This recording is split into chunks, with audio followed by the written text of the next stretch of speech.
स्वास्थ्य के क्षेत्र में आज उत्तराखंड कहाँ खड़ा है, कितना आगे बढ़ा है, क्या सोचते हैं? सबसे पहले तो मैं इंडिया न्यूज़ के पूरी टीम को बहुत साधुवाद दे रहा हूँ, जिन्होंने एक सुंदर कार्यक्रम डॉक्टर्स डे पे यहाँ पे रखा है, और सभी को डॉक्टर्स डे की बहुत बहुत बधाई और शुभकामनाएं भी देना चाहता हूँ। जहाँ तक आपने कहा उत्तराखंड बनने के बाद 24 वर्षों में चिकित्सा के क्षेत्र में हमारा उत्तराखंड कहाँ खड़ा है। हम जानते हैं कि जब हम उत्तर प्रदेश में हुआ करते थे और हम लोग उत्तराखंड के लिए लड़ाई लड़ते थे, आज दो अभी दो उत्तराखंड राज्य दो, चाहे जो मजबूरी हो मांग हमारी पूरी हो। और विषय लंबा होगा, मैं चूंकि एक आंदोलनकारी रहा हूँ, जिस जगह हम बैठे हैं अनेकों बार तो यहाँ लाठियाँ खाई हैं इस विधानसभा चौराहे पे, तो अटल बिहारी वाजपेयी जी को याद करूँगा, जो हमारे बहुत ही यशस्वी प्रधानमंत्री रहे, जिनकी कृपा से हमारा उत्तराखंड राज्य बना। उनको मैं धन्यवाद भी दूंगा और उनको याद भी करूंगा।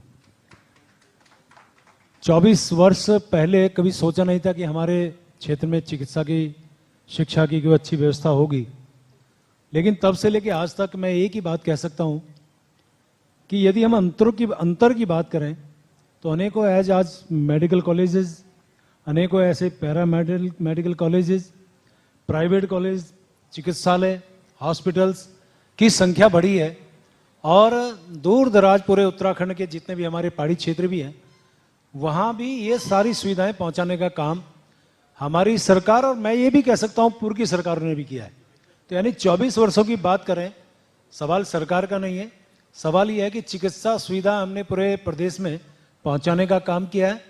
और आज ठीक है, अभी बहुत से काम बाकी हैं, लेकिन ज़्यादातर स्थिति हमारे यहाँ चिकित्सा की पहले से बेहतर है। अच्छा सर, क्योंकि स्वास्थ्य, शिक्षा और सड़क, ये तीन चीजें काफी अहम होती है किसी भी राज्य की, किसी भी प्रदेश की संपन्नता को दर्शाने के लिए। तो आपको क्या लगता है कि उत्तराखंड संपन्न है इन चीजों से, या अभी कहीं कोई कमी है जिसे पूरा होना बाकी है?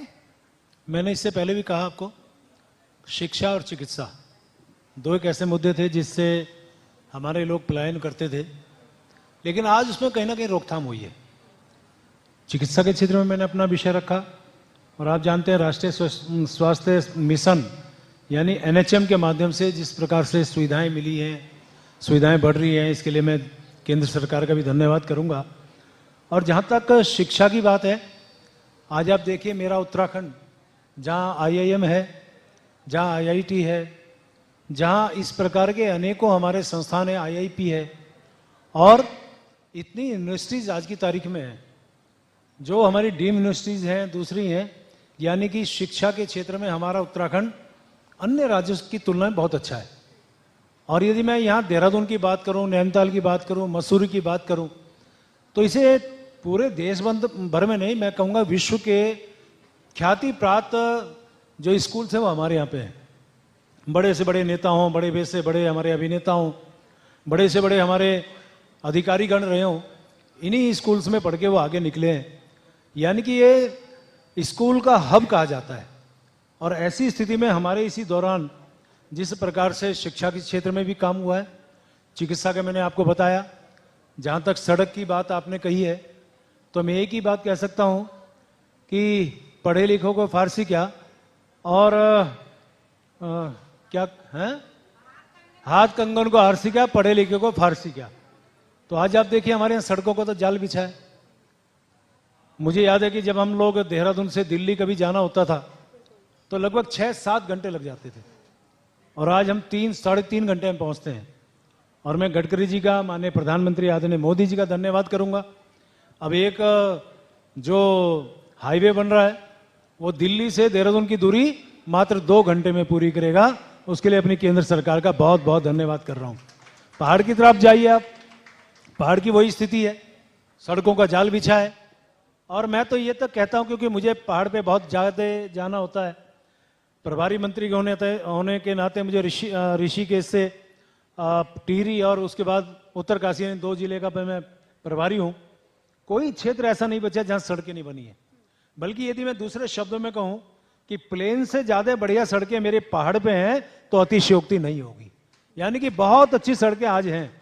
आज हमारे यहाँ का किसान अपने उत्पाद को देहरादून लाता है, ऋषिकेश लाता है, यहाँ तक कि दिल्ली तक पहुंचाने का काम करता है। और जो व्यापारी पहले जो उत्तरकाशी, टिहरी, चमोली, पिथौरागढ़ यानी कोई विकासनगर पे डिपेंड था, कोई ऋषिकेश में डिपेंड था, उधर हल्द्वानी पे डिपेंड था, आज वो व्यापारी सीधा दिल्ली से कनेक्ट हो रहा है क्योंकि उसका माल सीधा दिल्ली से उसके स्थान पे पहुंच रहा है। यानी बीच की सारी स्थिति खत्म हो रही है। और वो हमने ये सिर्फ इसका मतलब ये है कनेक्टिविटी, यानी कि सड़क मार्ग हमारे यहाँ बहुत अच्छा है, हवाई मार्ग भी आप जानते हैं यहाँ पे है, रेल मार्ग बहुत अच्छा है। यानी कि मैं ये कहूँ कि तीनों स्थिति में आज हमारा उत्तराखंड की जो कनेक्टिविटी है अन्य राज्यों से बहुत अच्छी है, सुदृढ़ है। और फिर से, क्योंकि ये बात मैं कह सकता हूँ हमारे माननीय मुख्यमंत्री जी के मार्गदर्शन में हमारी जो सरकार काम कर रही है, और लगातार वो माननीय प्रधानमंत्री जी हों, गृह मंत्री जी हों, अनेकों मंत्रीगण हों, अभी भी हाल में अभी ये नई सरकार बनी है तीनों की, तो उसमें हमारे माननीय मुख्यमंत्री जी ने सभी बड़े बड़े जितने भी हमारे मंत्रीगण हैं, गृह मंत्री जी हैं, माननीय प्रधानमंत्री जी हैं, सबसे मुलाकात की। यानी तीसरी सरकार, हालांकि मैं आपके माध्यम से माननीय प्रधानमंत्री जी को भी बधाई दूंगा, उनका बहुत अभिनंदन करूंगा कि लगातार तीसरी बार प्रधानमंत्री की उन्होंने शपथ ली है। और जिस प्रकार से उनका आशीर्वाद उत्तराखंड पे मिलता है, पिछली बार भी मिला, उससे पहले मिला, और यहाँ से तो हमने 500 सीटें भारतीय जनता पार्टी की झोली में दी हैं, तो हम उम्मीद कर रहे हैं इसमें और आशीर्वाद उनका मिलेगा।